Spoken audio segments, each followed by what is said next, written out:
शब्दांच्या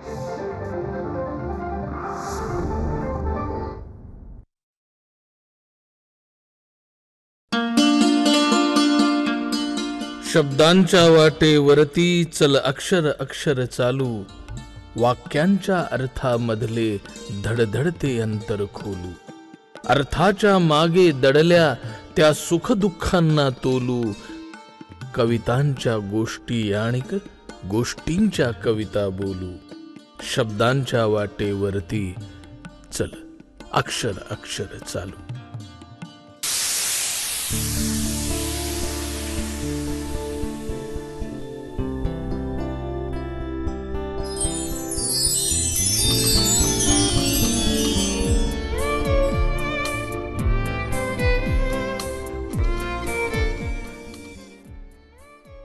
नमस्कार.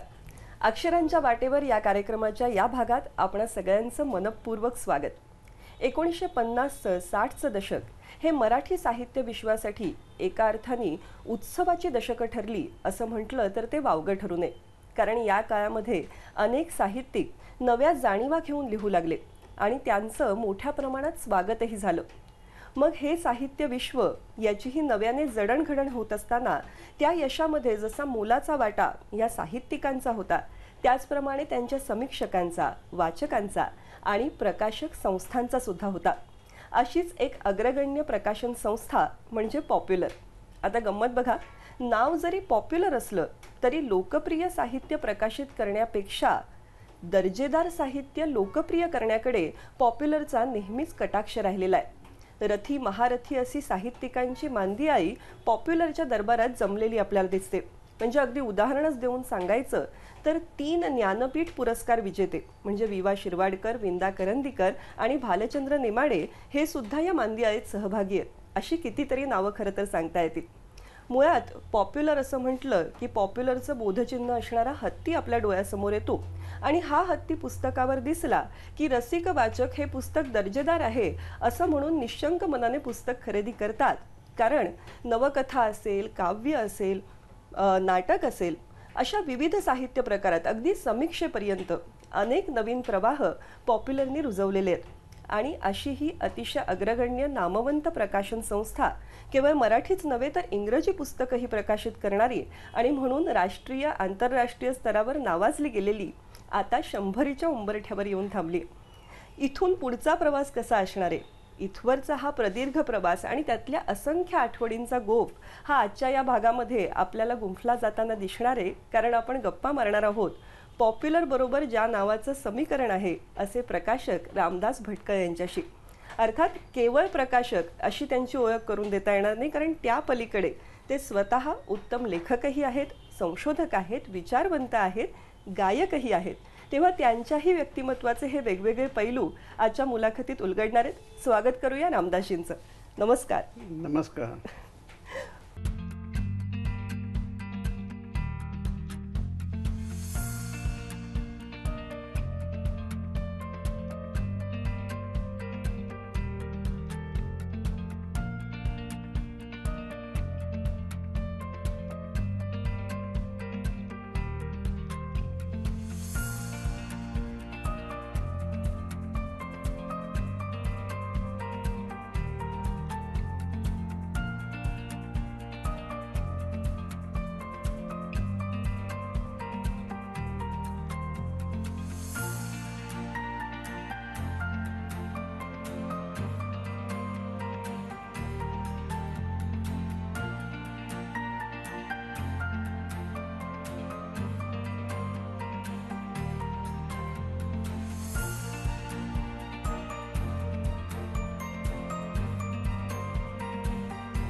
पॉप्युलर असं नाव घेतल्यानंतरच इतक्या सगळ्या गोष्टी आमच्या मनामध्ये येतात. आणि आत्ता मी जसं म्हटलं की 100च्या अगदी उंबरठ्यावरती आपण आहोत आणि तुमच्या जन्माआधी खरं तर पॉप्युलरची सुरुवात बरोबर आहे, झालेली. हां. मग 1923-24च्या दरम्यान ही सुरुवात झालेली. तर तुम्ही जेव्हा 1952 मध्ये पहिलं मराठी पुस्तक प्रकाशित केलं, तिथपर्यंतचा प्रवास जर थोडक्यात सांगायचा असेल तर काय सांग? 1 मे 1924 या दिवशी पॉप्युलर बुक डेपोला सुरुवात झाली असं मी मानतो. आणि त्या पॉप्युलर बुक डेपोतूनच पुढे पॉप्युलर प्रकाशनची निर्मिती झाली. तेव्हा एका अर्थी पॉप्युलर म्हणजे रामदास भटकळ हे अत्यंत चुकीचं आहे. माझ्या वडिलांनी त्याची सुरुवात केली आणि खरं तर 1925 पासूनच त्यांनी उत्तम मेडिकल पुस्तकं प्रसिद्ध करायला सुरुवात केली इंग्रजीतून. आणि अनेक वर्ष मेडिकल पुस्तकातील भारतीय लेखकांनी लिहिलेली उत्तम पुस्तकं ही पॉप्युलरची अशीच कीर्ती होती आणि ती सगळी वडिलांच्यामुळे झाली. त्यानंतर 1943च्या सुमाराला माझा मोठा भाऊ सदानंद, तो MA आणि LLB करून त्याने वडिलांना साथ दिली आणि तो समाजशास्त्र आणि अर्थशास्त्र यांचा विद्यार्थी. त्यामुळे त्यानंतरच्या काळामध्ये या विषयातील अनेक पुस्तकं आम्ही काढली आणि त्यानंतर थोडीशी ओळख बदलली म्हणायला हरकत नाही की समाजशास्त्रावरील उत्तम पुस्तकांचं विशेषतः प्राध्यापक घुरिये यांची जवळ 25 पुस्तकं आम्ही प्रसिद्ध केली. तर ती एक वेगळी ओळख आमची झाली. आणि त्यानंतर म्हणजे मी गमतीनं म्हणत असे की माझ्यापर्यंत इंग्रजी पुस्तकं आली तोपर्यंत ॲस्ट्रॉलॉजी टू झुऑलॉजी अशा सगळ्या विषयावर आमची पुस्तकं होती. म्हणजे केवळ शब्दासाठी नव्हे, खरी गोष्ट आहे. A to Z. आणि माझ्या हातात आल्यानंतर मी थोडंसं उलट अधिक आटोपशीर केलं आणि त्यामुळे मेडिकल अँड सोशल सायन्सेस आणि बायोग्राफी आणि हिस्ट्री असे मी इंग्रजीसाठी विषय घेतले. पण हा नंतरचा भाग झाला. परंतु आधीच्या काळामध्ये मी 1952 मध्ये आलो तेव्हा खरं म्हणजे 52 मध्ये मी फक्त मराठी पुस्तकांना सुरुवात केली गंमत म्हणून. त्यावेळेला मी कॉलेजला जात होतो. किती वय होतं तेव्हा तुमचं? 17 वर्षाचा होतो आणि बॉम्बे बुक डेपोमध्ये पुस्तकं वाचायला जात असे आणि तिथं गंगाधर गाडगीळ हे पुस्तकं विकत घ्यायला यायचे. बरं. आणि त्यातून बॉम्बे बुक डेपो हे पण तुमचंच? 1946-47 साली विकत घेतला. त्याची सुरुवात 24 सालचीच आहे पण ती आम्ही की नव्हे, इतरांनी केलेला आम्ही विकत घेतला. आणि पॉप्युलर बुक डेपोमध्ये सगळ्या तऱ्हेची पुस्तकं विकली जायची. फक्त मराठीवर भर कमी होता. तो बॉम्बे बुक डेपोमुळे मराठी पुस्तकांचं माहेरघर निर्माण झालं. खरं. आणि त्यामुळं तिथं अनेक लेखक, ग्रंथपाल आणि वाचक हे येत असत. तर तिथे गाडग्यांची भेट झाली आणि त्यातून एक नवीन युगाची सुरुवात झाली म्हणायला हरकत नाही. आणि खरं म्हणजे तिथल्या लोकांनी ते पुस्तक घेतलं होतं. परंतु मी मालकाचा मुलगा म्हणजे मी गमतीनं म्हणतो युवराजच होतो त्यावेळेला, त्यावेळेच्या त्या एकूण सरंजामी पद्धतीत.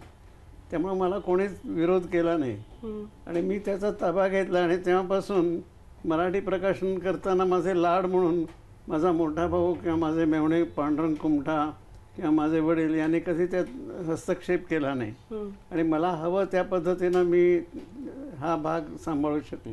पण वय वर्ष 17 म्हणजे तसं अतिशय कमी वय. या वयात गंगाधर गाडगिळांचं कबूतर असेल किंवा त्यानंतर त्याच्याच जोडीला अरविंद गोखलेंचं कमळ सारखं पुस्तक, की नवकथांचा प्रवाह तेव्हा नवीन होता. तर हा तुमचा कायम एक कटाक्ष राहिलेला आहे की काहीतरी नवं आणि दर्जेदार लोकांसमोर आणणं. तर ती दृष्टी तेव्हाही तशी होती का विकसित होत गेली? काय झालं थोडक्यामध्ये साहजिकच आधी मला वाटायचं की मराठी माझी भाषाच नाही, कारण आमची मातृभाषा कोकणी. परंतु एकदा मराठी वाचायचा नाद लागला आणि त्या सुमारास भालचंद्र देसाई नावाचा माझ्या कॉलेजमधला पण थोडासा माझ्याहून मोठा असा मित्र भेटला आणि त्याने खरं म्हणजे मर्ढेकरांवर लेखसुद्धा लिहिला त्यावेळेला. म्हणजे त्याला मराठी साहित्याची खूप जाण होती. तर मी एक मुंगी ही कविता आणि त्याचं विडंबन असं मी वाचलं आणि मी त्याला म्हटलं अरे गंमत आहे ना. तो म्हणाला अरे गंमत नाही, अतिशय सिरियस कविता आहे. आणि म्हणून त्याने मला मर्ढेकरांवर लेक्चर दिलं आणि तेव्हापासून नवसाहित्य म्हणजे काय हे मला हळूहळू उमगायला लागलं. आणि त्याच वेळेला हे गाडगिळे भेटले आणि त्यांच्या अनेक कथा मी वाचल्या. मला देसाईच मला मौजेच्या कार्यालयात घेऊन गेला आणि त्यामुळे श्रीपू भागवत, राम पटवर्धन यांची पण भेट व्हायला आली. असं करता करता मी त्या विश्वामध्ये गुरफटत गेलो आणि त्यामुळं अंदाज येऊ लागला की काय केलं पाहिजे. नक्कीच. आणि मी नेहमीच म्हणतो की गंगाधर गाडगीळ हे आमचे पहिले लेखक होते, यामुळे माझी संपूर्ण पुढची वाटचाली ठरत गेली. हम्म. एक मापदंड निश्चित झाला मापदंड निर्माण झाला. आणि त्यामुळे पॉप्युलरकडे लोकांचीही बघण्याची एक दृष्टी मला वाटतं आपोआप तयार होत गेली. पण आपण आता प्रकाशक होणार असं निश्चित झाल्यानंतर किंवा ती जबाबदारी तुम्ही स्वीकारल्यानंतर त्याचं तंत्रशुद्ध शिक्षण घ्यावं असंही तुम्हाला वाटत होतं? हो हो. 1958मध्ये मी माझं MA-LLB वगैरे शिक्षण पूर्ण केलं. आणि माझी खरी इच्छा होती की प्रोफेसर व्हावं. परंतु अनेक कारणासाठी मी व्यवसायातच राहायचं ठरवलं.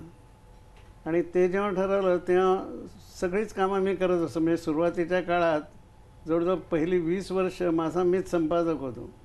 आणि पॉप्युलर बुकडेपोमध्ये जवळजवळ 70-80 लोक काम करायचे, पण ते पुस्तक विक्रीचं करायचे. त्यांची वेगवेगळ्या पद्धतीनं मदत व्हायची, अकाउंट्स ठेवणं वगैरे वगैरे, पण प्रकाशनाच्या कामात कोणाची मदत नसायची. त्यामुळे सगळ्या गोष्टी मी स्वतः केल्या आणि शिकलोही त्या. आणि तिथं मग हे भागवत वगैरे मंडळी यांची मदत व्हायची मला. पण माझ्या लक्षात आलं की मला जर ती संस्था म्हणून वाढवायची असेल तर मला याच्यात कुठेतरी प्रशिक्षणाची गरज आहे. आणि त्यावेळेला जगामध्ये म्हणजे कोणाचा आज विश्वास बसणार नाही, पण जगामध्ये कुठंही प्रकाशन या विषयावर अभ्यासक्रम नव्हते. परंतु इंग्लंडमधल्या पब्लिशर्स असोसिएशनने मला 3 महिन्यासाठी नोकरी म्हणजे ती अप्रेंटिसशिप म्हणा, अशा पद्धतीनं, म्हणजे उद्देश अगदी स्पष्ट होता की मी तिथं जाऊन काम शिकणार आहे. तर तसं ते इंग्लिश युनिव्हर्सिटीज प्रेसमध्ये मी जाऊन काम केलं.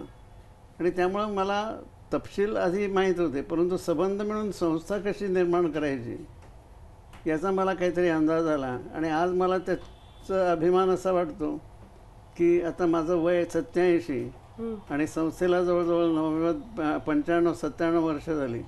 आणि तरी आम्ही संस्था म्हणून ती पुढं चालूच आहे. बरोबर. माझ्यानंतर संपादक आले आणि इतर लोक आता पाहत आहेत. आणि केवळ माझा मुलगा आहे म्हणून नाही, परंतु बाकीचे सुद्धा माझे जे सहकारी आहेत ती संस्था माझ्या एकूण दृष्टिकोनाप्रमाणे चालू ठेवतात. तर म्हणजे व्यक्ती महत्वाची नाही, संस्था महत्वाची. व्यक्ती कदाचित बदलतील पण संस्थेचं कार्य तसंच सुरू राहिलं पाहिजे. आणि हा मला वाटतं संस्थात्मक एक गुणवत्तेचा जो कटाक्ष आहे तो अगदी सुरुवातीपासून तुमच्याकडे होता. म्हणजे तुमची लेखकांची निवडही त्या दृष्टीने झालेली दिसते. लेखकांची, चित्रकारांची, संपादकांची, हे सगळे महत्वाचे होते. मित्रमंडळींची ज्यांनी आम्हाला यात मदत केली. वालनचं खूप मोलाचं योगदान यामध्ये. आता मी उदाहरण तेच देणार होतो की इंग्लंडमध्ये वगैरे अगदी अधिकृतरित्या रीडर वगैरे नेमले जातात, त्यांना पगार वगैरे असेल. इथं तसं काही नाही, केवळ मैत्रीच्या भावनेतून वाल कुलकर्णी आणि त्यानंतर इतर अनेकांनी, मग त्यांचे स्नेही रावी जोशी वगैरे ते पण असायचे, किंवा त्यानंतर पुढच्या पिढीतले महानोर वगैरे मंडळी किंवा पाडगावकर किंवा प्रभा गणोरकर, अशा अनेकांनी मैत्रीच्या भावनेतून आमची संस्था फुलवण्यामध्ये मदत केलेली. आणि ते मित्र मात्र तुम्ही योग्य निवडले पाहिजे. खरंय, अगदीच. म्हणजे मला एक उल्लेख करावासा वाटतो या ठिकाणी की जीएनच्या कथा तुम्ही प्रकाशित केल्यात. तर एकतर तुमच्या लेखकांशी असलेले संबंध आणि त्यांच्या पुस्तकांमध्ये आणि त्या सगळ्या पुस्तकाच्या घडणीमध्ये तुमची असलेली इन्व्हॉल्वमेंट, तुमची असलेली एक त्यातली आत्मीयता, याविषयी ऐकायला आवडेल. कारण जीएनच्या काही कथा निवडण्यासाठी मला वाटतं तुम्ही विजयाबाईंना सांगितलं होतं. तर हे का करावं असं वाटलं, काय दृष्टिकोन होता? थोडासा इतिहास असा आहे की 1952 पासून 4-5 वर्ष मी गाडगीळ गोखले या नवकथाकारांच्या प्रभावाखाली होतो. आणि त्यामुळं इतर जे अनेक चांगले लिहिणारे होते ते मला त्यांच्या तोडीचे वाटत नव्हते. माझं बरोबर असेल किंवा चूक असेल, परंतु वाटत नव्हते. तर जैनचं त्या काळातलं थोडंसं लेखन हे मला अजूनही हिणकसच वाटतं, सुरुवातीच्या काळातलं. पण अचानक, आणि खरं म्हणजे जैनचा माझा प्रत्यक्ष परिचय मी 10 वर्षाचा असताना आला. कारण माझे मेवणे कुमठा यांचे ते वर्गमित्र, आणि त्यांना भेटायला आमच्या घरी येत असत. आणि तेव्हापासून त्यांना हा चुणचुणीत मुलगा आहे एवढी एक आठवण त्यांना राहिली. म्हणजे मी त्यांना विसरलो होतो, परंतु त्यांना ती आठवण राहिली. आणि त्यामुळं पुढे तो संबंध आला. तो असा आला की सत्यकथेमध्ये एक त्यांची कथा आली, भिंतीतून चालणारा माणूस. आणि ती पहिली कथा अशी होती की मी दचकलो. म्हटलं हा मोठा लेखक आहे.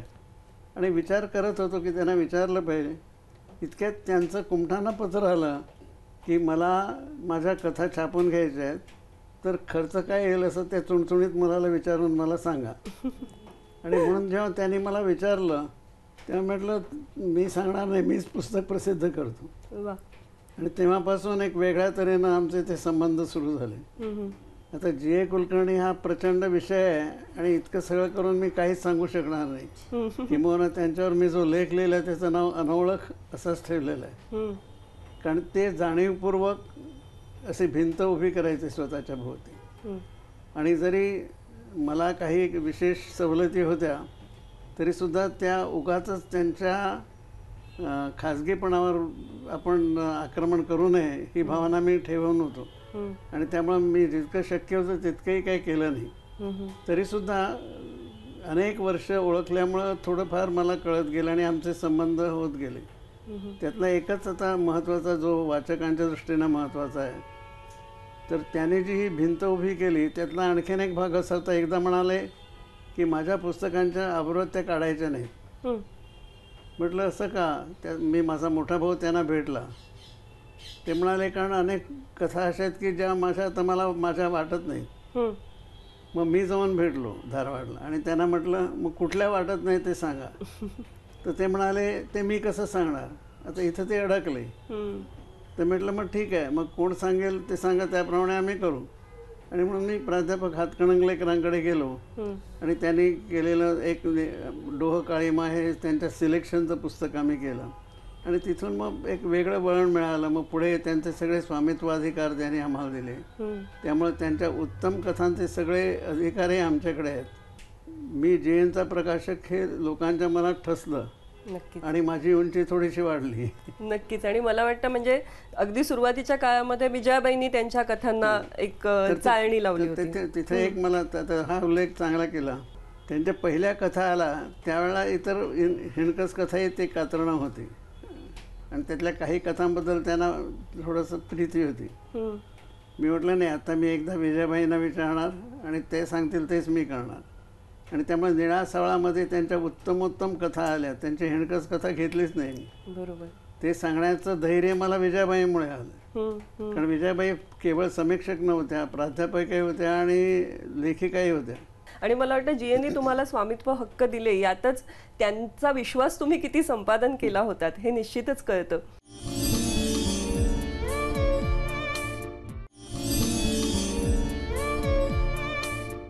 सर, आपण मगाशी जी.एन विषयी बोलत होतो. जी.एनचं व्यक्तिमत्व जसं मनस्वी आणि त्यांच्या भोवती एक भिंत होती, असंही मी ऐकलं आहे की ते ज्या क्लबमध्ये जायचे तिथल्या लोकांना माहीतही नव्हतं की हा माणूस लेखक आहे. इतकं म्हणजे काय म्हणूया आपण, एक वेगळंच व्यक्तिमत्व लोकांसमोर आणि स्वतः लेखक असणं, अशी मनस्वी माणसं कितीतरी तुमच्या आयुष्यात आली असतील. तसं एक नाव मला जे आठवतं आहे ते म्हणजे ग्रेस. त्यांच्याविषयीही वाचकांच्या मनामध्ये नेहमीच कुतूहल राहिलेलं आहे, कारण त्यांच्या साहित्यामध्ये जशी गूढता आहे तशीच त्यांच्या व्यक्तिमत्वालाही लाभलेली.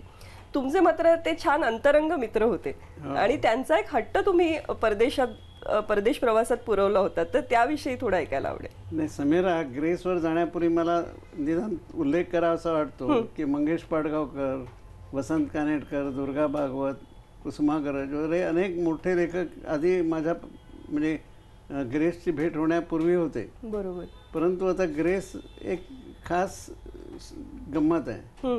तर ती पहिली गोष्ट अशी की मी जेव्हा त्यांचं पुस्तक प्रसिद्ध करायचं ठरवलं तेव्हा आमची भेटच झालेली नव्हती. बरं. त्यांच्या छंदमध्ये कविता आल्या, त्या आवडल्या आणि मलाच आवडल्या असं नाही, पण जे माझे मित्रमंडळी होती, बाल कुलकर्णी, राभी जोशी वगैरे, पुशी रेगे, या सगळ्यांना त्या आवडल्या.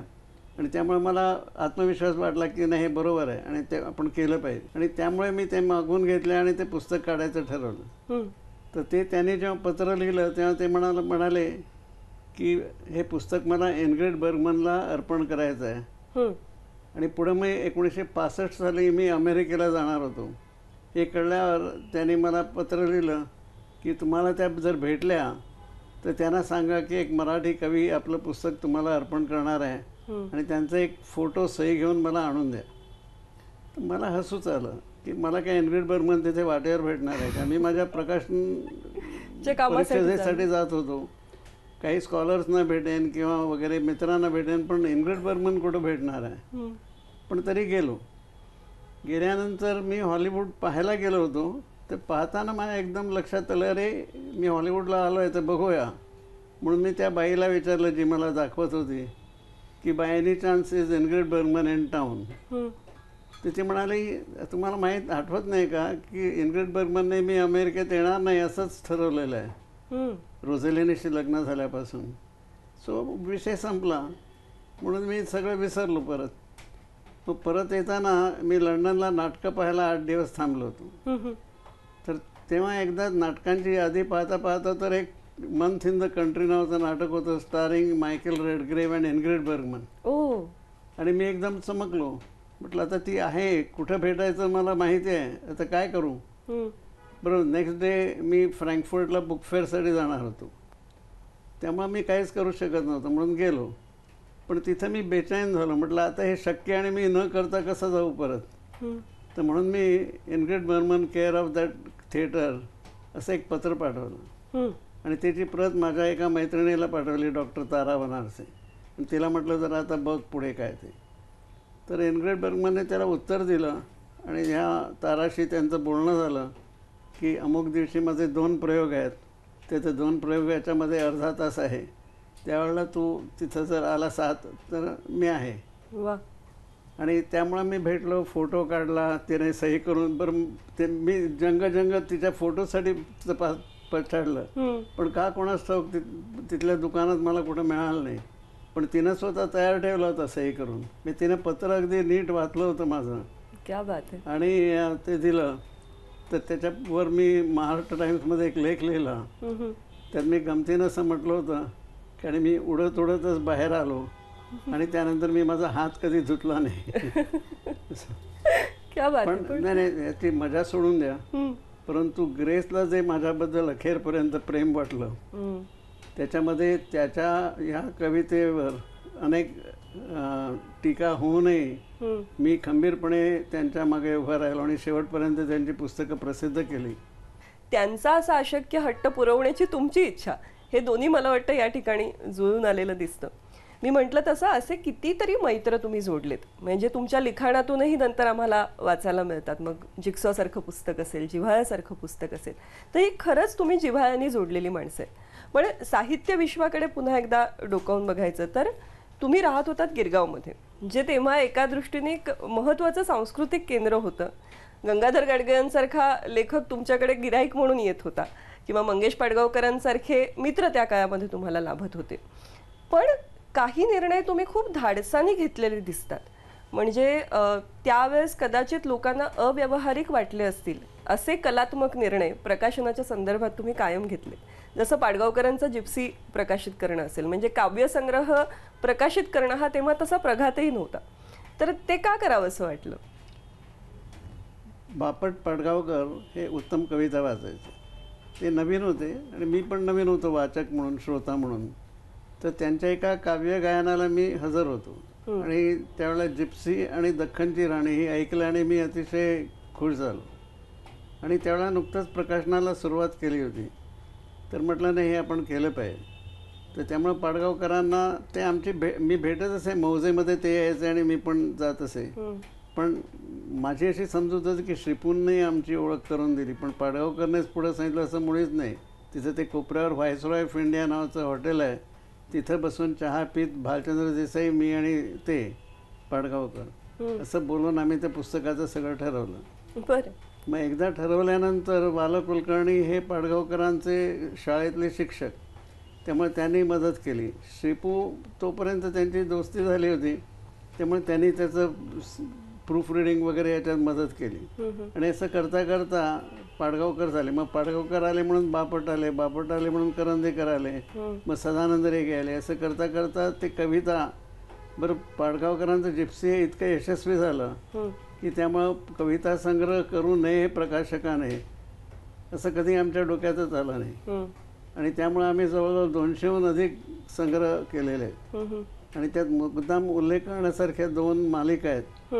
एक म्हणजे आम्ही श्रेयस मालिकेमध्ये करंदीकर, इंदिरा संत, दिलीप चित्रे आणि जुने बालकवी केशव सुर्वे यांचे समग्र संग्रह केलेले आहेत. आणि आत्ताच आम्ही पुशी रेग्यांचं करतो कदाचित आज ते प्रसिद्ध झालं असेल. हम्म. तर आणि असं इतरही आता सदानंद रेगेचं करणार आहोत वगैरे, तर ती श्रेयस मालिका हा एक महत्त्वाचा भाग आहे. आणि दुसरा म्हणजे नवे कवी नवी कविता. हम्म.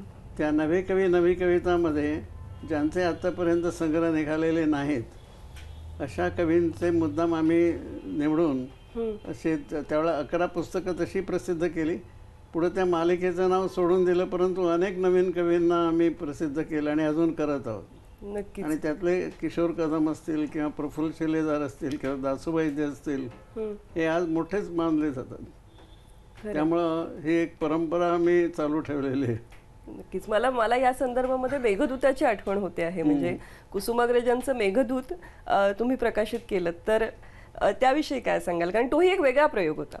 तो अगदी वेगळ्या दृष्टीने तो दिवाळी अंकामध्ये प्रसिद्ध झाला होता.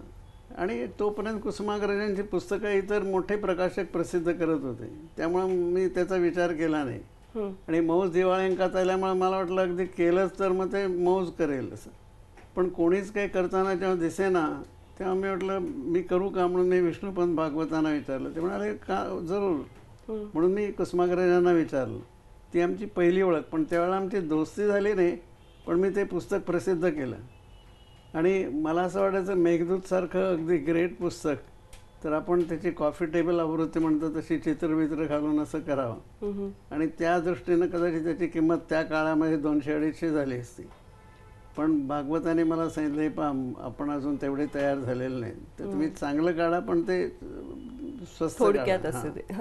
तर त्याप्रमाणे आम्ही ते काढलं आणि अजूनही चालू आहे. 50-60 वर्ष झाली तरी त्याच्या आवृत्त्या निघत असतात. मेघदूताची अनेक भाषांतरं प्रसिद्ध झाली आहेत, पण कुसुमाग्रजांची खासियत आहेच. तुम्ही नेहमी असं म्हणता, मगाशी तुम्ही उल्लेख केलात की युवराजासारखा मी तिथे बसलो, किंवा काही असे निर्णय जे इतर प्रकाशकांना घेणं सहसा शक्य झालं नसतं ते तुम्ही घेतलेत.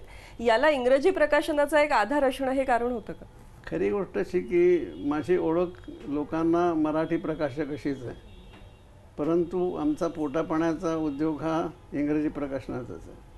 संख्येनंही ती मोठी आहेत, गुणवत्तेनंही मोठी आहेत, व्यापकही आहेत. म्हणजे मेडिकल आहेत, सोशल सायन्स आहे, बायोग्राफी आहे. धनंजय कीर हे मराठी लेखक मानले जातात, पण खरे ते इंग्रजी लेखक.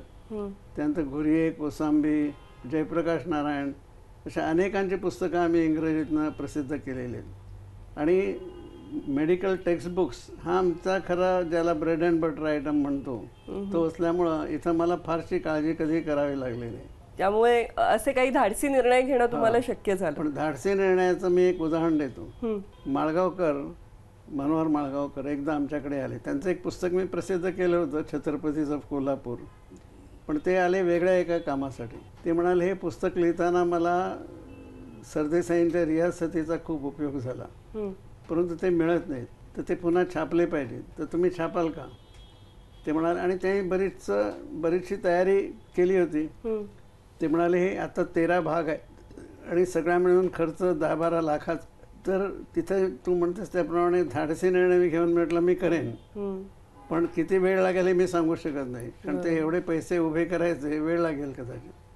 ते म्हणाले नाहीतरी आम्ही त्यातनं नवीन संपादन करणार आहोत आणि ते संपादक समिती पण नेमलेली आहे. त्या संपादन समितीचा खर्च महाराजा गायकवाड करणार आहेत. आणि पुढे ते एक वाक्य म्हणाले आणि कदाचित ते प्रकाशनासाठी 1 लाखाची मदत करतील. आता 12 लाखापैकी फक्त 1 लाख मिळणार होते. मी त्यांना म्हटलं तसं जर असेल तर मी ते कधी करतो हे सुद्धा सांगायला तयार आहे. खरं म्हणजे 12 लाखाच्या याच्यावर 1 लाखावर हे करणं धाडसाचंच होतं. पण मी ते 1 लाख घेऊन जाहिराती दिल्या आणि त्या काळात ते परवडण्यासारखं होतं. त्या जाहिरातीतनं मला 800 सबस्क्रायबर्स मिळाले. बरं. ज्यांनी 1,000 रुपये दिले. आणि त्यामुळे 8 लाख रुपये मी तसे उभे केले. आणि मग ते तो आणि त्याचं अतिशय कौतुक झालं. म्हणजे रियासती आता त्याची 2री-3री आवृत्ती पण निघाली आहे. परंतु कुसुमाग्रज वगैरे असे माझे जे जुने ज्येष्ठ मित्र त्यांना त्याचं प्रचंड कौतुक. किंबहुना कुसुमाग्रज आणि गोडसे यांनी आग्रहानं पहिले पैसे माझ्याकडे दिले. हे सगळं ऐकताना लक्षात येतंय, म्हणजे पुस्तक जेव्हा घडत असतं तेव्हा लेखक काय काय करतो याविषयी आम्ही नेहमी ऐकतो, पण पुस्तक आमच्यापर्यंत पोहोचेपर्यंत त्यामध्ये किती गोष्टी असतात आणि त्यामध्ये प्रकाशकाची भूमिका किती महत्त्वाची आहे हे तुमच्याशी बोलताना लक्षात येते.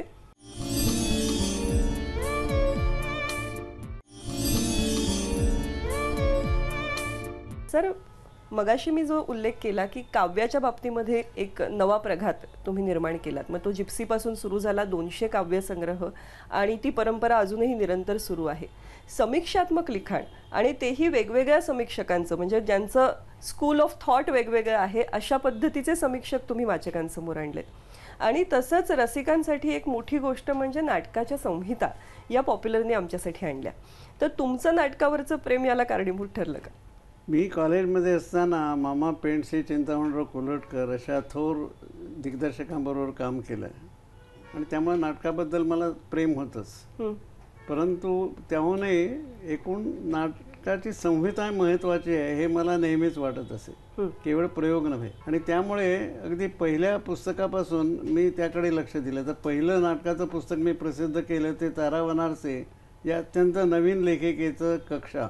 मी ते ओळखतही नव्हतं कोणी, परंतु तरी त्याच्या पुस्तकात काहीतरी नाविन्य आहे म्हणून मी तो प्रसिद्ध केलं. आणि त्याचबरोबर पुढचंच पुस्तक होतं ते अगदी ज्येष्ठ मामा वरेरकर यांचं भूमिकन्या सीता. आता भूमिकन्या सीता पौराणिक म्हणून खरं म्हणजे एक नवीन माणसाने नाक मुरडायला पाहिजे, पण ते अतिशय ग्रेट नाटक आहे आणि ते प्रयोगाच्या आधीच मी प्रसिद्ध केलं. आणि प्रयोग त्यानंतर 2-3 वर्षांनी झाले, शाहू मोडक आणि ज्योत्स्नाबाईंनी. परंतु त्याच्या आधी आणि त्याचा प्रयोगही आम्ही एल्फिन्स्टन कॉलेजमध्ये केला, पण तो पुस्तक प्रसिद्ध झाल्यामुळं होऊ शकला. तर त्यामुळं नाटकाबद्दलचं हे प्रेम आधीपासूनच होतं. त्यानंतर अर्थात मला वसंत कानेटकर सापडले आणि वसंत कानेटकरांची अगदी वेड्याचं घर उन्हातपासून नाटकं ही मी प्रसिद्ध करत आलो. आणि विशेषतः काही निर्णय मी घेतले की त्यावेळेला पद्धत अशी होती की पुस्तकावर फोटो छापायचा, तो खरा असेल किंवा मुद्दाम काढून घेतलेला असेल स्टुडिओचा. पण म्हटलं मला ते नाटकाला असं ते बंदिस्त करायचं नाही की ही भूमिका म्हणजे दत्ताराम असं मला नको आहे, आपल्या त्याच्या कल्पनाशक्तीने करू दे. आणि त्यामुळे आम्ही फोटो काढून टाकले. आणि त्यानंतर रायगडाला जेव्हा जागे त्याचे अजूनही तेच पुस्तक आहे आणि प्रभाकर गोरेनं अतिशय उत्तम सजावट केली आहे. तेव्हापासून नाटकांना पुस्तकांनाही सजावट करायची हा पायंडा आम्ही पाडला. आणि किंबहुना त्यामुळे सगळ्या मराठी प्रकाशकांनी हा बदल केला. परंतु आणि असं करता करता स्वतंत्र नाटकं, रूपांतर, भाषांतर असं करता करता आम्ही अमेरिकन नाटकांची मुद्दाम भाषांतर करून घेतली, फ्रेंच नाटकांची करून घेतली आणि इब्सेनचं सदानंदरिगेनं मूळ नॉर्वेजियनवरनं केलं. असं करता करता 200हून अधिक नाटकं आम्ही प्रसिद्ध केलेली आहेत. आणि संहितांचं प्रकाशन हे केवळ मराठीतच नव्हे तर जगात सुद्धा, आता ब्रॉडवेला वगैरे झालेली यशस्वी नाटकं प्रसिद्ध होतात असं नाही, परंतु आम्ही कटाक्षानं ती करतो, मग त्याचे प्रयोग होत किंवा न होत. आता विश्राम बेडेकरांचे टिळक आणि आगरकर हे असंच प्रयोगाच्या आधीच आम्ही प्रसिद्ध केलं आणि ही सगळी यशस्वी झाली त्या पद्धतीनं. आणि पुढच्या नाटक व्यवहाराशी संलग्न लोकांसाठी, रसिकांसाठी हा केवढा मोठा ठेवा आहे. कारण आज जर नाटकाची संहिता मिळत नसेल तर कितीही चांगलं नाटक आहे ते पुन्हा रंगमंचावर येणं शक्यच होत नाही. तर हे एक फार मोठी साहित्यिक सेवा पण या निमित्ताने आपोआपच घडली आहे मला वाटतं पॉप्युलरच्या या पॉलिसीमुळे की नाट्य संहिता आली पाहिजे.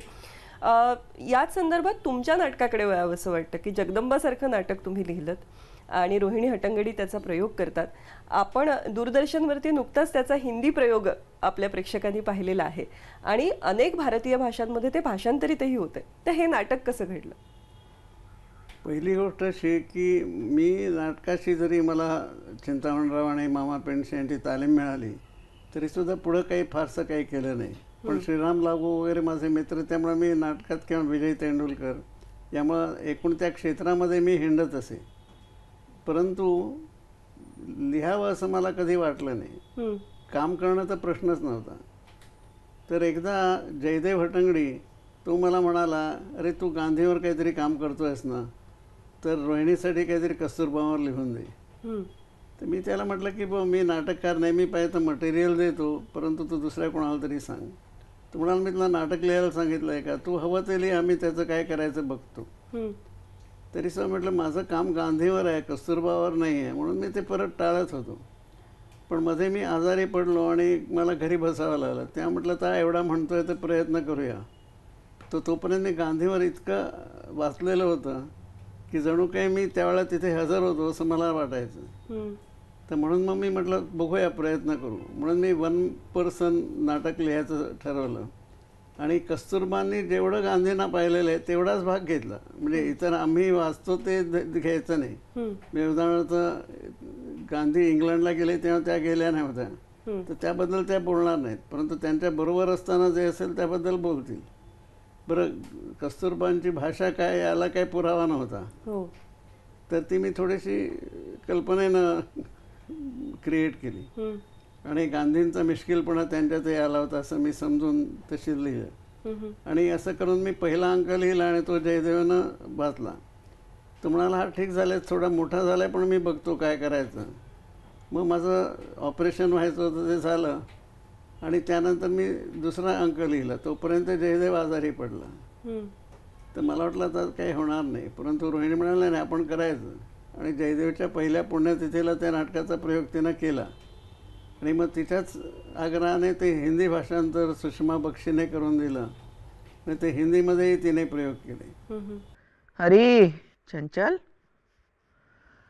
गुलाब, अरे हरी कहाँ है? हरी, जरा आंख नहीं लगी कि हरी ही नजर आता है. हरीलाल और उसके बापू, इनके रास्ते इतने अलग अलग कैसे हो गए? मग माझ्या एका अमेरिकेत राहणाऱ्या पण मराठी मैत्रिणीने त्याचं इंग्रजी केलं आणि ती स्वतः काम करायला लागली. तिने आयुष्यात दुसरी कोणती भूमिका केलेली नाही, पण फक्त कस्तुरबाचं काम करून जवळ 30 प्रयोग तिने बरेचसे अमेरिकेत आणि बाकी कलकत्ता, दिल्ली, अहमदाबाद, मुंबई वगैरे असे केले. आणि त्याचं आता बंगाली भाषांतर झालेलं आहे, गुजराती भाषांतर झालेलं आहे, कोकणी होत आहे वगैरे. म्हणजे ते सगळी कस्तुरबांची कृपा आणि त्या प्रत्यक्ष घडलेल्या गोष्टी इतक्या ताकदीच्या आहेत की मी फारसं काही न करता सुद्धा ते नाटक पाहावंसं वाटतं. नाही, पण नाटकासारखा एक साहित्य प्रकार तुम्ही इतक्या सहजपणे आणि यशस्वीरित्या हाताळलेला दिसतो. त्यात तुम्ही आता जो उल्लेख केलात संशोधनाचा, तर त्याकडे मला यायचं आहे की गांधीवाद या विषयाचा इतका अभ्यास करावा आणि त्यावर प्रबंध सादर करावा. आणि तुम्ही साधारण प्रबंध केलात, तुम्हाला वाटतं माझ्या 70 म्हणजे हा आकडा बोलतातही विश्वास बसून आहे की वयाच्या 70ला कोणी. वाटलं की उषा मेहता ज्या माझ्या MA प्रोफेसर होत्या त्या हसतील मला, पण त्या हसल्या नाही. ते म्हणाले नाही कर ना. फक्त त्यांनी एकच केलं, त्या फार कामात असायच्या की मी एकूण गांधी आणि त्यांचे विरोधक असा विषय घेतला होता. ते म्हणाले तू काहीतरी ते कोणते ठरव, कारण सगळ्यांबद्दल थोडं थोडं लिहिण्यापेक्षा, म्हणून मी सावरकर आणि आंबेडकर असं ठरवलं. आणि गांधी, सावरकर, आंबेडकर याच्यावर मग 10 वर्ष मी काम करून तो माझा प्रबंध तयार केला.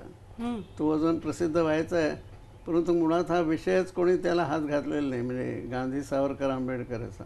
निश्चितच. आणि वयाच्या या टप्प्यावरती अशा पद्धतीने काम करावं असं वाटणं आणि त्यातून अनेक अशा गोष्टी, म्हणजे आता जगदंबासारखं नाटक आलं, मोहनमायासारखं पुस्तक, तर त्याविषयी काय सांगाल? साधनामध्ये मी लिहावं अशी नरेंद्र दाभोळकर आणि त्याचा मित्र श्रीराम लागू यांची फार इच्छा होती.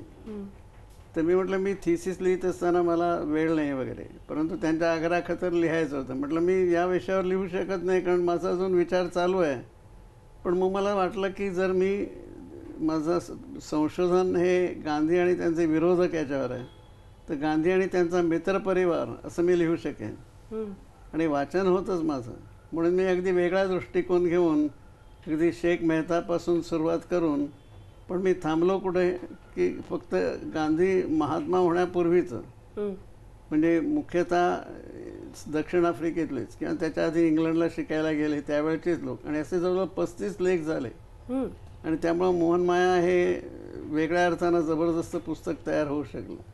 खरंच. तर त्याच्या पुढचंही मी लिहितो आहे, म्हणजे अँड्रूज किंवा टागोर किंवा हे नंतर त्यांच्या, म्हणजे अगदी नेहरूंपर्यंत मी पोचेन की नाही मला माहीत नाही, परंतु निदान काही मी लिहिलेले आहेत, स्वामी श्रद्धानंद, चार्ल्स अँड्रूज वगैरे, आणि काही लिहितो आहे.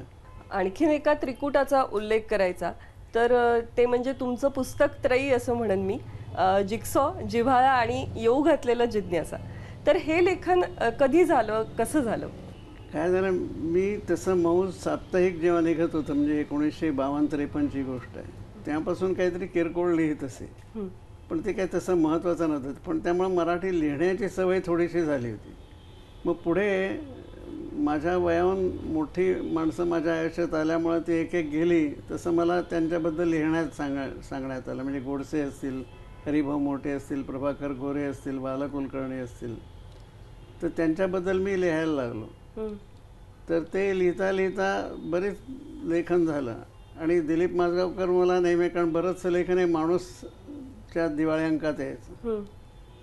तो म्हणाला आपण पुस्तक काढू. म्हटलं थांब. आणि ज्या वेळेला मला असं वाटलं की आता खरोखर पुस्तक होऊ शकेल, तसं ते जिग्सॉ हे पहिलं पुस्तक झालं. त्याच्यात प्रामुख्यानं माझे लेखक, पण माझे लेखक नसलेली 3 माणसं आहेत. एक माझे आई वडील आणि एक माझी मैत्रीण सुहासिनी मुळगावकर. तर ते लेख त्याच्यात घेतले. आणि बाकी मात्र सगळ्यांची पुस्तकं मी प्रसिद्ध केली होती किंवा चित्रकार होते. त्यानंतर मला जेव्हा 80 वर्ष पूर्ण झाली, तेव्हा दिलीप म्हणाला आता त्याच्या पुढचं मला द्या. तेव्हा मी जिव्हाळा संपूर्ण लिहून काढलं. आणि त्याच्यात मात्र गंगाधर गाडगिळांपासून विश्राम बेडेकर म्हणजे जरी ज्येष्ठ असले तरी माझ्या आयुष्यात ते उशिरा आलेले. त्यामुळे आणि मग त्यात ग्रेस, कुसुमाग्रज, दुर्गा भागवत, ज्ञानेश्वर नाडकर्णी, तारा बनारसे असे मी त्यात संपूर्ण माझ्या प्रकाशकीय जीवनाचा आराखडा मिळतो. ते जिव्हाळा असं पुस्तक निघालं. आणि आता जिज्ञासामध्ये माझं जे इंग्रजी ज्यांचं लेखन मी प्रसिद्ध केलं, म्हणजे त्यात दामोदर कोसांबी आहेत, प्राध्यापक घुरी आहेत, प्राध्यापक AR देसाई आहेत, किंवा मराठीच करून परंतु जिथं त्या विषयाबद्दल जिज्ञासा निर्माण केली ते गतरेम देशपांडे आहेत किंवा धनंजय कीर यांचं चरित्रकार आहेत. अशाच पुस्तक आता जिज्ञासा म्हणून प्रसिद्ध होणार आहे. वा, एक प्रश्न विचारायचा आहे. स्वतःची प्रकाशन संस्था असताना तुमची पुस्तकं इतरांनी का केली?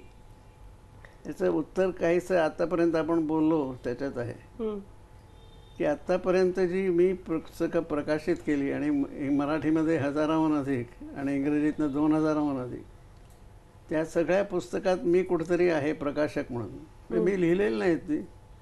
आणि माझा असं मुळीच दावा नाही की माझ्यामुळे ती लिहिली गेली, परंतु ती पुस्तकं निघताना त्याच्यात मी कुठेतरी आहे वेगवेगळ्या अर्थानं. कुठं संपादक म्हणून, कुठं त्यांना प्रेरणा देणारा म्हणून, कुठं आणखीन काही. तर मला जेव्हा पुस्तकं प्रसिद्ध करायची होती तेव्हा माझ्यासमोर 2 प्रश्न होते. पहिला प्रश्न की माझ्या या मांदियाळीत मी बसतो की नाही, आणि हे मी कसं ठरवणार असा प्रश्न होता. आणि त्यामुळं मी म्हटलं मी हे ठरवणार नाही, कोणी प्रकाशक तयार झाला तर ठीक आहे. दुसरा प्रश्न की ते प्रकाशकानं जे त्याच्यामध्ये भाग घ्यायचा तो मीच कसा घेणार. तर त्या दृष्टीनं प्रकाशक कोणीतरी मला हवा आहे. आणि सुरुवातीला राजहंसने 2 प्रसिद्ध केली, मग मौजेनं 2 प्रसिद्ध केली, मग लोकवाङ्मयानं 1 प्रसिद्ध केलं. आणि त्यामुळे मी शक्यतो अजूनही म्हणतोय की शक्यतो माझी पुस्तकं मी प्रसिद्ध करणार नाही. आता फक्त 2 पुस्तकं ज्याच्यावर माझं नाव आहे ही पॉप्युलर प्रकाशनने प्रसिद्ध केली आहे. त्यातलं पहिलं आहे ते पॉप्युलर रीती पुस्तक. म्हणजे पॉप्युलर कोणत्या पद्धतीनं पुस्तक तयार करतं हे म्हटलं तर तांत्रिक पुस्तक आहे. आणि ते माझी पहिली संपादक मृदुला जोशी हिच्याबरोबर लिहिलेलं आहे. तेव्हा ते पूर्णपणे माझं नाही म्हणून मी ते प्रसिद्ध केलं. आणि दुसरं म्हणजे गांधीजींचं हिंद स्वराज, ते स्वतः गांधीजींनी त्याचं इंग्रजी केलं आणि करताना त्याच्यामध्ये महत्त्वाचे फरक केले. मूळ गुजराती पेक्षा मूळ गुजराती लिहिलं होतं. आणि त्या इंग्रजीवरनं भाषांतर झालेलं नव्हतं म्हणून मी ते इंग्रजीवरनं भाषांतर केलं. अच्छा. आणि मला असं माझी अशी इच्छा आहे की यापुढे हिंद स्वराजचा उल्लेख या माझ्या आवृत्तीवरनं व्हावा, कारण ते गांधींचं स्वतःच आहे. बरोबर, खरं. हा प्रवास बघत असताना एक तुमचा निर्णय फार मला मोलाचा वाटतो, महत्त्वाचा वाटतो. त्याविषयी तुमचं मत ऐकायला आवडेल की तुम्ही आजही इतके कार्यरत आहात, असं असतानाही आपण निवृत्त व्हावं पॉप्युलरमधून आणि पुढच्या टीमला काम करू द्यावं. हा निर्णय कसा घेतला गेला किंवा त्यामागची भूमिका? पहिली गोष्ट की मी अगदी 17 वर्षावर सुरू केल्यामुळं एक 30-35 वर्ष काम केल्यानंतर मला वाटलं की आता मी तेच करत राहणार, तर नवीन दृष्टीनं कोणीतरी याच्याकडे पाहिलं पाहिजे. दुसरा भाग असा की तोपर्यंत माझं लेखन, माझं संशोधन, माझं गाणं वगैरे या गोष्टीकडे लक्ष द्यायला मला वेळ मिळाला नव्हता.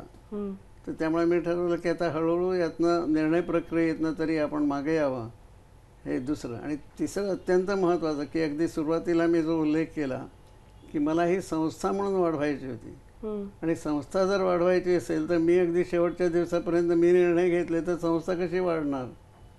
आणि ती माझ्या डोळ्यासमोर आता आज मला ते समाधान आहे की आता मी सुखानं म्हणू शकतो की अजून ती संस्था म्हणून चांगली चाललेली आहे. आत्ताच्या टीमविषयी काय सांगाल? कशा पद्धतीने काम करतायत? मी इंग्लंडहून आल्यानंतर तर अगदी फार मोठी अशी यंत्रणा उभी केली होती. म्हणजे इंग्रजीसाठी संपादक वेगळा, प्रूफ रीडर वेगळा, मराठीसाठी संपादक वेगळा.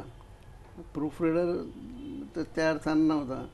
मग विक्रीसाठी वेगळा माणूस आणि विक्रीमध्ये पुन्हा विक्री करणं वेगळं आणि प्रसिद्धी करणं वेगळं अशी 2 माणसं आणि प्रोडक्शन मॅनेजर आणि अकाउंट्स मॅनेजर असं करता करता 35-40 माणसं काम करत होती.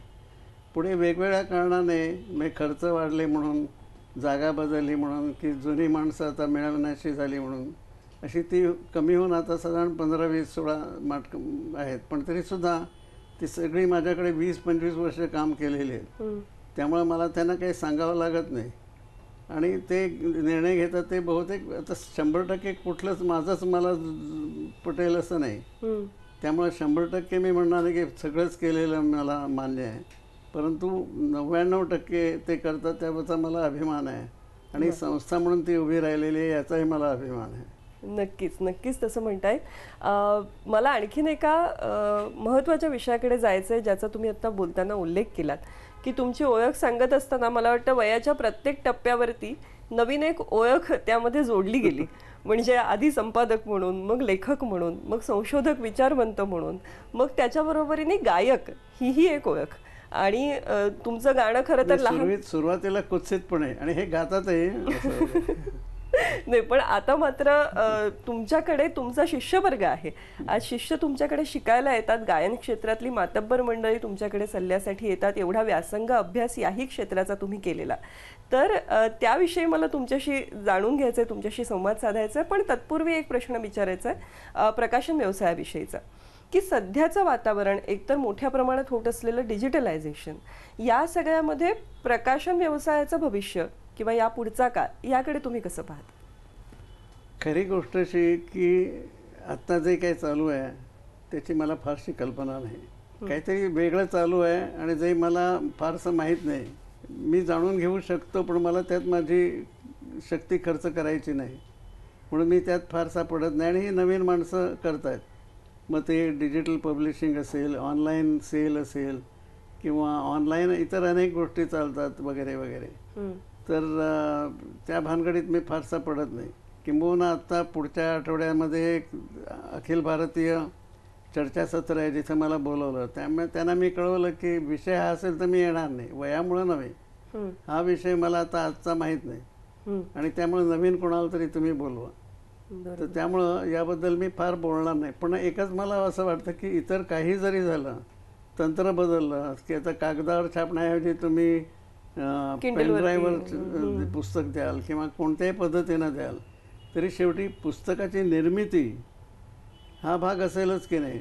लेखन हा असेल, संपादन असेल, ते लोकांपुढे कसं मांडावं ह्याचा विचार असेल. म्हणजे एका वेगळ्या अर्थानं संपादन असेल आणि त्याचं दर्शनी रूप असेल, मग ते स्क्रीनवर असेल किंवा कागदावर असेल, परंतु ते राहणारच आहे. तेव्हा निदान माझ्या 10-20 वर्षामध्ये, त्याच्यानंतर तर मला माहीत नाही, परंतु या 10-20 वर्षात तरी या प्रकारचं प्रकाशन टिकून राहील असं.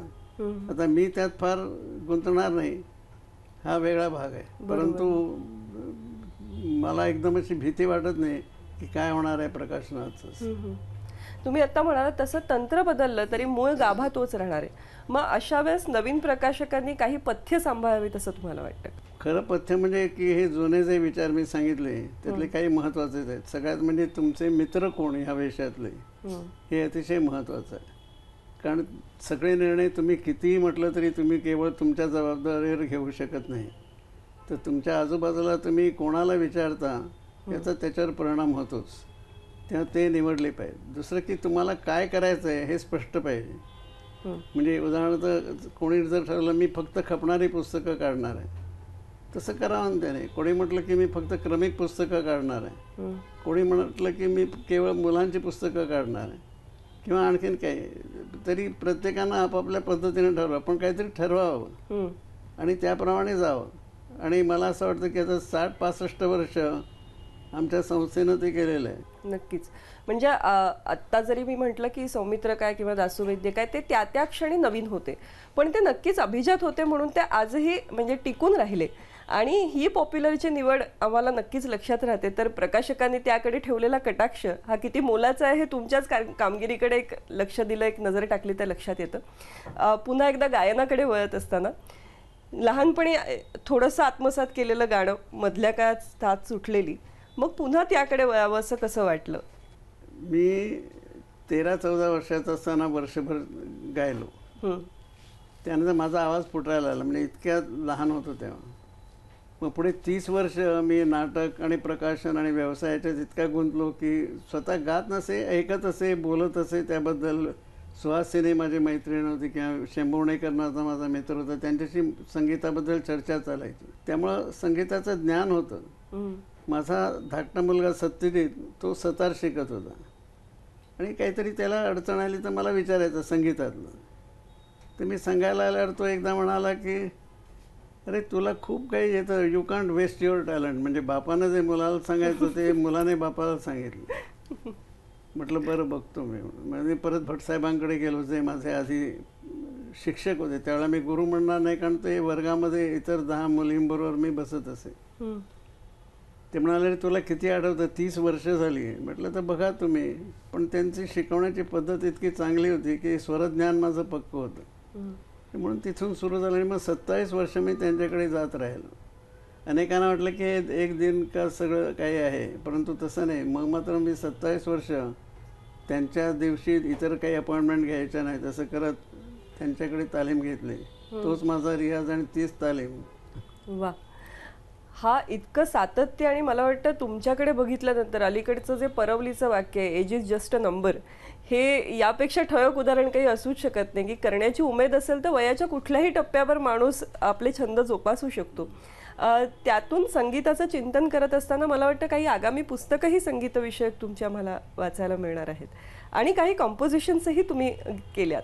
अगदी थोडक्यात सांगतो. पहिली गोष्ट की मी भातखंडे परंपरेचा अभ्यासक आहे आणि त्याच वाढलेलो आहे. तर त्यामुळं भातखंडे व्यक्ती आणि वाङ्मय असं मी पुस्तक साहित्य संस्कृती मंडळासाठी लिहितो आहे. वास्तविक साहित्य संस्कृती मंडळाने रातंजनकरांचं पुस्तक प्रसिद्ध केलं आहे आणि तरीसुद्धा मी लिहितो आहे, कारण माझा दृष्टिकोनच आधी वेगळा आहे. आणि त्यानंतर खूप इतर माहिती पण मिळालेली आहे. त्यामुळं ते एक वेगळं होईल पुस्तक असं. तर ते आता होत आलेलं आहे. आणि दुसरं असं की मी शिकवतो, तर माझ्याकडे शिकणारी जी एक सारंगी आंबेकर आहे, ती स्वतः शिकवते गाणं. तर एकदा म्हणाली मला गोरख कल्याण राग शिकवा. ते म्हटलं मी तो शिकलेला नाही, पण मी विचार करतो. आणि तो करता करता इतका माझ्या डोक्यात घुसला की मी एक दिवस त्याच्यात बंदिश केली.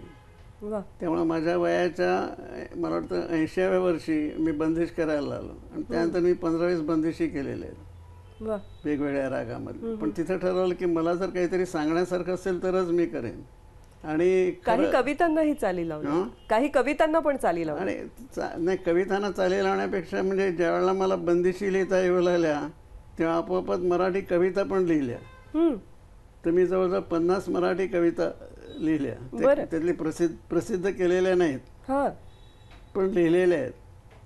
परंतु उगाचच म्हणजे खरं मला मराठी कविता पाठ होत नाही आणि मराठी गाणी कानात असतात पण गाता येत नाहीत. परंतु उगाचच मला एका गाण्याबद्दल प्रेम वाटू लागलं आणि ते म्हणजे बालकवींचा आनंदी आनंदकडे. खरं म्हणजे याला यशवंत देव आणि हृदयनाथ मंगेशकर यांनी वेगवेगळ्या चाली लावलेल्या आहेत.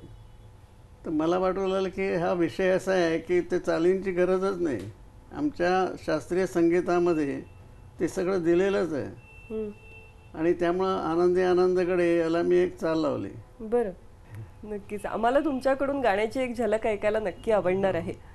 एक प्रकाशक आणि पॉप्युलरचं अंतरंग या दोन्ही दृष्टीने मला वाटतं आज रामदास भटकळ यांच्याकडून आपल्याला खूप काही ऐकायला मिळालं आणि कशा पद्धतीने आपल्या हातात येणाऱ्या साहित्य कृतीवर प्रकाशकाची सुद्धा मोहर उमटलेली असते. किंबहुना कळत नकळत त्यांचंच बोट धरून आपल्या अभिरुचीचा मार्ग कुठेतरी ठरत असतो हे निश्चितपणे रामदासांना भेटल्यावर लक्षात येतं. एक व्यक्ती म्हणूनही त्यांचं समृद्ध व्यक्तिमत्व आपल्याला किती काय देऊ करतं. खरोखरच age is just a number. त्यांच्या वयाकडे पाहिल्यानंतर, त्यांच्या सकारात्मकतेकडे, त्यांच्या ऊर्जेकडे पाहिल्यानंतर खूप काही मला वाटतं या मुलाखतीत आपल्याला गवसलेलं आहे. आणि इतक्या रंगलेल्या या गप्पा आहेत, इतके अविस्मरणीय किस्से त्यांनी आपल्याला ऐकवले. या सगळ्याची सांगता आपण त्यांच्या सुरांनीच करूया. आनंदी आनंदगडे आनंदी आनंदगडे, इकडे तिकडे चोहीकडे, इकडे तिकडे चोहीकडे, वरती खाली मोद भरे, वरती खाली मोद भरे, वायू संगे मोद फिरे, नभात भरला दिशात फिरला, नभात भरला दिशात फिरला, जगात उरला मोद विहरतो चोहीकडे, आनंदी आनंदगडे, सूर्यकिरण सोनेरी है, कौमुदी हसते आहे, खुलली संध्या प्रेमाने, आनंदे गाते गाणे, मेघ रंगले चित्त दंगले, गान स्फुरले जिकडे तिकडे चोहीकडे, आनंदी